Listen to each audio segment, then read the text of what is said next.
sudah masuk semua ke grup Google Meet yang saya share linknya tadi di grup ya. Coba saya cek satu-satu. Masih 3 orang yang belum join ke grup. Saya tunggu, saya kasih waktunya 5 menit lagi. Saya harap sudah masuk semua. Kemudian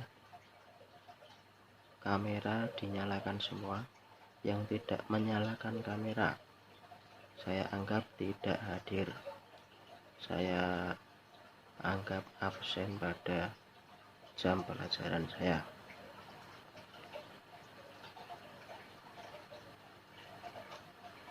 Paham semuanya? Ya. Di sini Bapak ingin menerangkan tentang pengertian ilmu kalam. Menurut ahli tata bahasa Arab, kalam artinya lafaz dengan bentuk majmuk, ketentuan atau perjanjian. Secara teknis, kalam adalah alasan atau argumen rasional untuk memperkuat perkataan.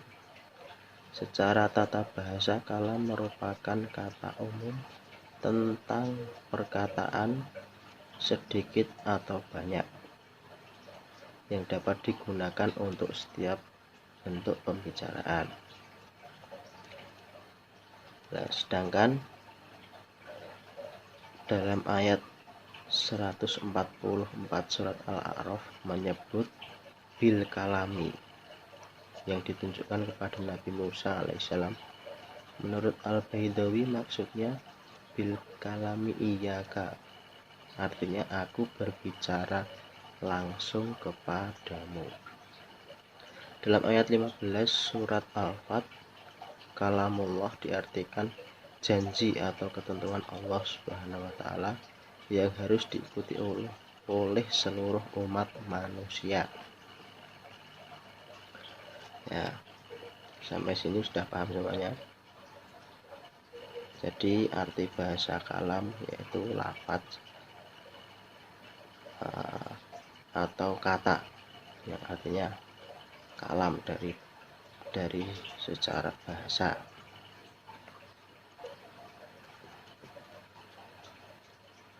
Ahmad Hanafi menyatakan bahwa ilmu kalam adalah ilmu yang membicarakan tentang wujudnya Tuhan, atau ilmu yang mengajarkan tentang adanya Allah Subhanahu wa ta'ala.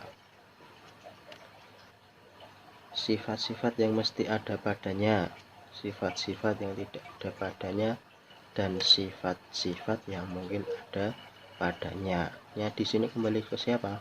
Kembali pada Allah Subhanahu wa ta'ala. Dan ilmu kalam di sini membicarakan tentang Rasulullah Shallallahu Alaihi Wasallam.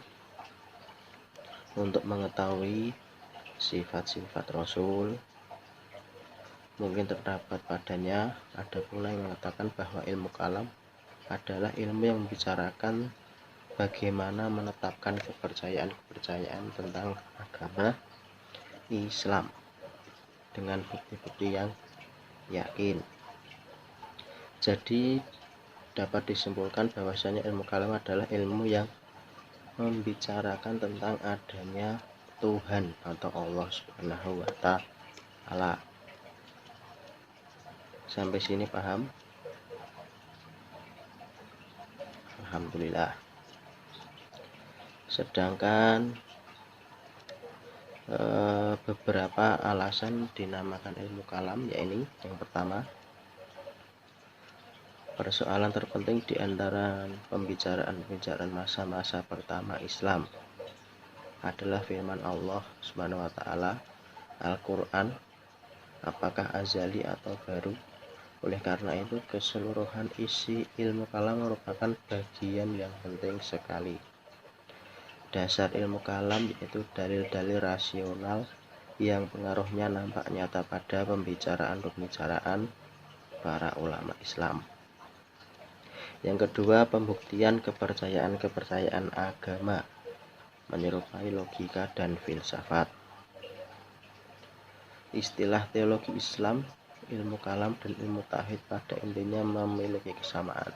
Jadi ilmu kalam itu mempunyai kesamaan antara ilmu tauhid dan ilmu teologi Islam. Ya. Persamaannya antara lain saling terkait antara kepercayaan adanya Tuhan atau Allah Subhanahu wa taala.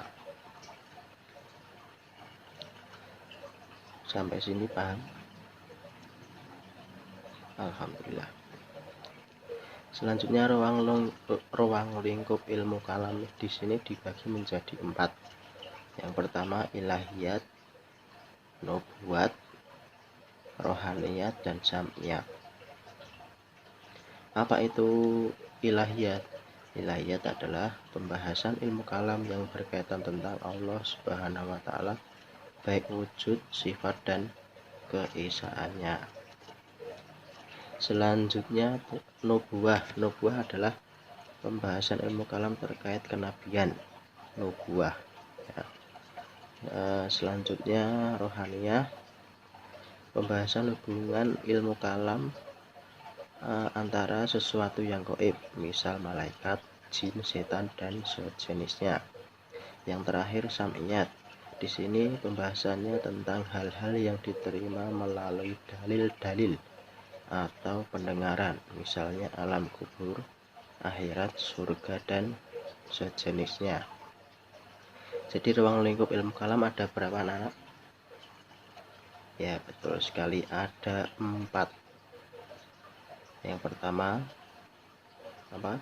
Ilahiyah, yang kedua nubuah, yang ketiga rohaniyah, yang ketiga sam'iyah. Ya, selanjutnya kedudukan ilmu kalam. Untuk menjelaskan bagaimana kedudukan ilmu kalam, dalam kedudukannya dari keilmuan agama Islam, yaitu bagaimana posisi awal timbulnya keilmuan ini sebenarnya sudah sejak zaman sahabat, yakni ketika peristiwa terbunuhnya Khalifah Utsman bin Affan. Ilmu kalam ini dicetuskan. Namun seiring berjalannya waktu dan penguasa umat Islam pada saat itu, maka keberadaan ilmu kalam ini seolah tenggelam dan hanya terdapat pada individu-individu umat Islam. Sebagian adapun suatu kelompok tidak begitu besar yang mempelajari ilmu kalam ini, namun mereka senantiasa menanam akan pengertian keilmuan ini kepada generasi penerus umat Islam. Jadi kedudukan ilmu kalam di sini lahir ketika Utsman bin Affan, peristiwa terbunuhnya Utsman bin Affan. Sampai sini ada yang ditanyakan? Lanjut ya, saya lanjut.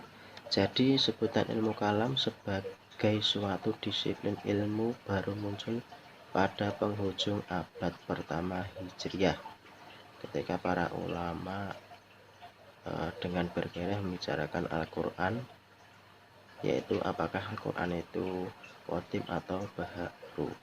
Permasalahan lain terkait masalah-masalah keimanan dan perkembangan disiplin ilmu ini berjalan dalam bentuk diskusi yang berkelanjutan. Ya, sampai sini penjelasan terkait ilmu kalam, pengertian ilmu kalam, ruang lingkup, dan kedudukan ilmu kalam. Ada yang ditanyakan? Oh ya, silahkan. Ya, ruang lingkup ilmu kalam sudah Bapak terangkan tadi. Ruang lingkupnya dibagi menjadi 4. Yang pertama ilahiyah. Ya, ilahiyah itu ilmu kalam yang menjelaskan tentang ilmu ketuhanan. Yang kedua nubuah, tentang kenabian. Rohaniyah, tentang alam gaib. Yang keempat sam'iyah, yaitu tentang dalil-dalil. Paham? Ya, alhamdulillah. Selanjutnya, setelah Bapak jelaskan, anak-anak mengerjakan soal yang saya kirim melalui grup WA tadi ya. Ada 4 soal. Tolong dikerjakan di buku kertas folio. Kemudian dikumpulkan melalui grup WA. Untuk pengiriman terakhir malam ini jam 7 malam ya. Saya tunggu guna tambahan nilai tugas pelajaran akidah akhlak. Paham anak-anak?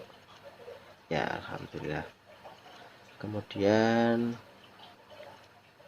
apabila ada yang ingin ditanyakan bisa berdiskusi antar teman sekelas atau nanti bisa jabri ke nomor saya ya. Kita sharing-sharing berdiskusi santai saja. Ya, selanjutnya kesimpulan tentang materi pada pagi hari ini yaitu yang pertama, pengertian ilmu kalam adalah ilmu yang mempelajari tentang adanya Allah Subhanahu wa Ta'ala. Nah, kemudian ruang lingkup ilmu kalam ada berapa?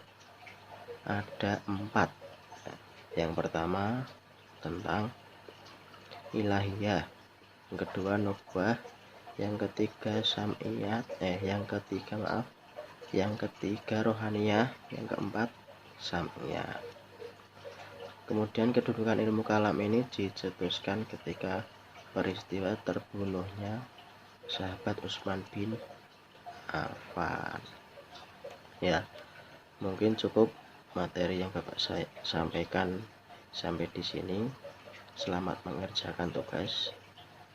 Apabila ada yang kurang jelas bisa tanya ke teman sekelas atau bisa japri ke nomor saya. Untuk mengakhiri, mari kita baca doa kafaratul majelis bersama-sama. Bismillahirrahmanirrahim. Subhanakallahumma wa bihamdika asyhadu an la ilaha illa anta astaghfiruka wa atubu ilaik. Syukron, wassalamualaikum warahmatullahi wabarakatuh.